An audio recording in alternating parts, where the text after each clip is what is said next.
Halo nakama, selamat datang di channel Anime OP. Yes, manga One Piece chapter 1065 benar-benar menjadi chapter yang sangat gila. Pasalnya, perlahan tapi pasti, Oda Sensei akhirnya mengungkap salah satu misteri terbesar yang ada di dunia One Piece, yaitu mengenai peradaban kuno modern yang dimiliki oleh kerajaan kuno. Yap, seperti yang kita tahu, kerajaan kuno atau Ancient Kingdom merupakan kerajaan yang dulunya sangat berkuasa, kuat, dan makmur. Nah, ternyata sesuai fakta yang ada pada manga One Piece chapter 1065, jika semua teknologi yang ada di dunia One Piece, khususnya yang ada di Pulau Egghead, adalah sebagian kecil dari teknologi yang dimiliki oleh kerajaan kuno pada masa 900 tahun yang lalu. Selain itu tentunya masih ada kejutan lainnya yang akan dihadirkan oleh Oda Sensei pada manga One Piece chapter 1065 kali ini, yang pastinya akan sangat menarik untuk kita bahas bersama. Oke, namun sebelum masuk ke pembahasannya, jangan lupa like video ini ya bosku, sebagai dukungan kalian semua untuk channel ini ke depannya. Nah, jika sudah, terima kasih banyak dan mari kita mulai.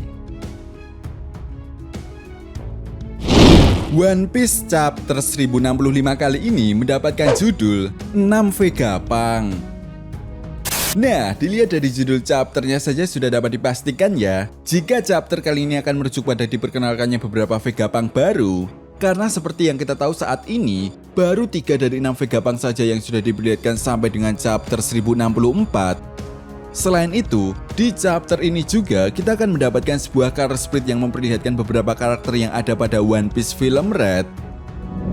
Nah, kemudian masuk pada inti cerita. Di awal chapter, kita akan dibawa masuk ke dalam sebuah halaman chapter yang bertuliskan Pulau Masa Depan Egghead.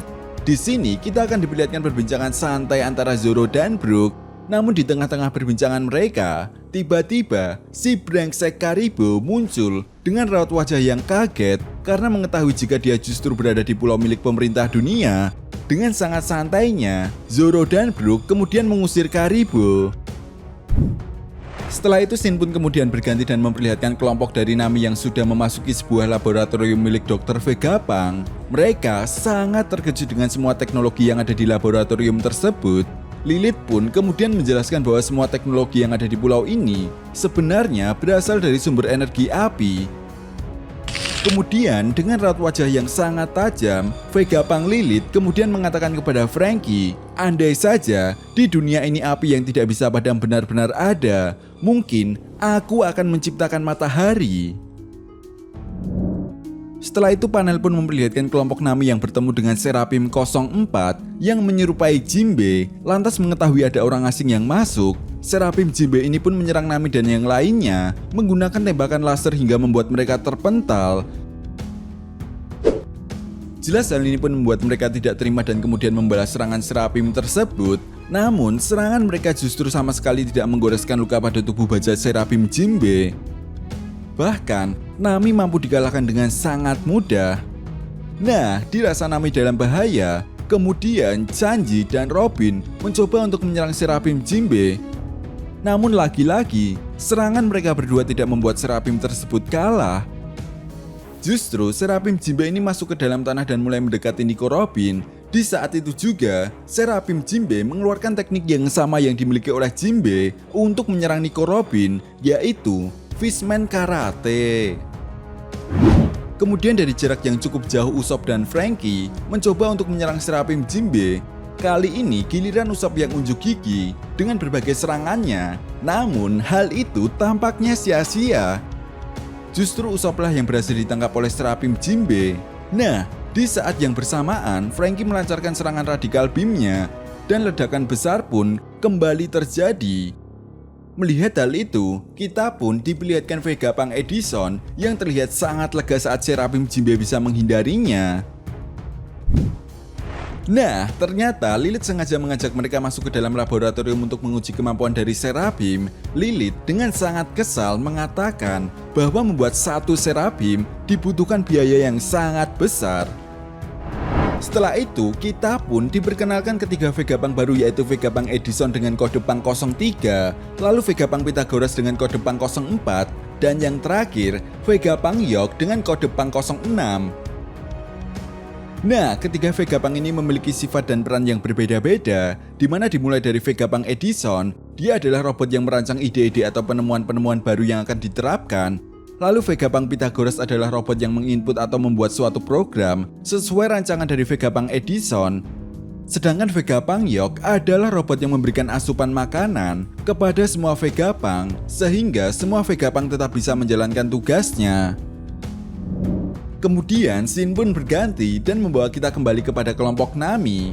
Nah, pertarungan mereka pun akhirnya berhenti setelah Vegapunk Saka muncul dan masuk ke dalam laboratorium tersebut. Ya, Vegapunk Saka memerintahkan Serafin Jinbe untuk menghentikan pertarungan tersebut. Vegapunk Saka juga memerintahkan kepada Edison, Lilith, dan Pythagoras untuk menghentikan semuanya. Jelas hal ini pun membuat Vegapunk Edison dan Pythagoras terlihat sangat kesal kepada Vegapunk Saka. Dan setelah itu, Vegapunk Saka kemudian menanyakan kepada Sanji, "Apa kalian kelompok Mugiwara?" Sanji pun kemudian menjawab, "Ya, benar. Dan kenapa lantai ini aku tidak bisa bergerak? Kenapa sepatu ini terus menempel?" Vegapunk Saka kemudian mengatakan bahwa semua itu bisa dia kendalikan berkat magnet yang ada pada sepatu tersebut. Vegapunk Saka juga mengatakan bahwa dirinya tidak bisa dengan mudah mempercayai para bajak laut. Sambil membelakangi kelompok dari Nami, Vegapunk Saka kemudian menanyakan sesuatu hal kepada mereka, dan pertanyaan tersebut seperti ini. "Apa kalian melihat pulau ini sebagai pulau masa depan?"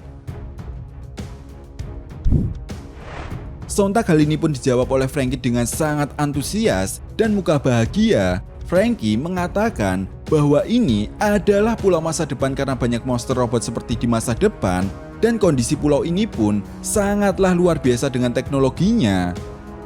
Nami juga menjawab bahwa dirinya belum pernah melihat pemandangan kota seperti ini. Di sisi lain, bahkan saking penasarannya dengan semua teknologi yang ada di Pulau Egghead, Franky dengan wajah bahagianya kemudian menanyakan kepada Vegapunk Saka, "Teknologi macam apa yang kau gunakan? Aku juga ingin menggunakannya, tapi bukan sebagai musuh." Dengan sangat santainya, Vegapunk Saka kemudian menjawab bahwa semua ini sebenarnya adalah masa lalu. Jelas hal ini pun membuat Franky sangat terkejut dan tidak percaya atas apa yang dikatakan oleh Vegapunk Saka. Setelah itu, di akhir chapter, Shin pun memperlihatkan rombongan Luffy yang berada di sebuah ruangan pembuangan. Di sini mereka menemukan sebuah robot kuno yang terlihat sudah kusam. Bahkan Luffy pun sampai mengatakan jika robot itu sudah berkarat, tetapi itu terlihat seperti baja asli. Bani kemudian mengatakan, "Apakah benda ini bisa bergerak?" Lalu Jinbe pun menjawab, "Meskipun ini bisa bergerak dengan teknologi, bukankah ini terlihat kuno?" Dan di saat yang bersamaan, panel pun kembali memperlihatkan percakapan antara Franky dan Vegapunk Saka. Franky mengatakan, "Apa maksudmu dengan masa lalu?" Kemudian, One Piece chapter 1065 pun ditutup dengan penjelasan Vegapunk Saka sambil memperlihatkan robot kuno yang mirip seperti Ors, di mana apabila kita perhatikan lagi, robot itu memiliki dua buah tanduk dengan satu tanduk yang telah patah. Vegapunk Saka mengatakan ada beberapa tempat seperti Egghead, kerajaan kuno dengan peradaban modern, dan itu sudah ada sejak 900 tahun yang lalu. Jadi, apakah kau percaya mengenai hal ini? Well, tentunya ini menjadi chapter yang sangat menarik. Secara keseluruhan, chapter ini berisikan informasi yang sangat penting mengenai peradaban kuno modern yang dimiliki oleh kerajaan kuno. Jelas ini bisa menjadi sebuah indikasi apa yang sebenarnya menjadi pemicu utama pecahnya pertempuran antara kerajaan kuno melawan 20 kerajaan yang beraliansi, atau yang sekarang dikenal sebagai pemerintah dunia. Jadi mungkin untuk pembahasan lebih detailnya akan Mimin bahas di next video ya bosku. Nah, itu tadi merupakan review One Piece chapter 1065. Jika kalian punya pendapat lain, silahkan berikan pendapat kalian di kolom komentar. Dan jangan lupa untuk like, subscribe, dan share video ini. Oke, sampai di sini dulu pembahasan kita kali ini, and see you next time.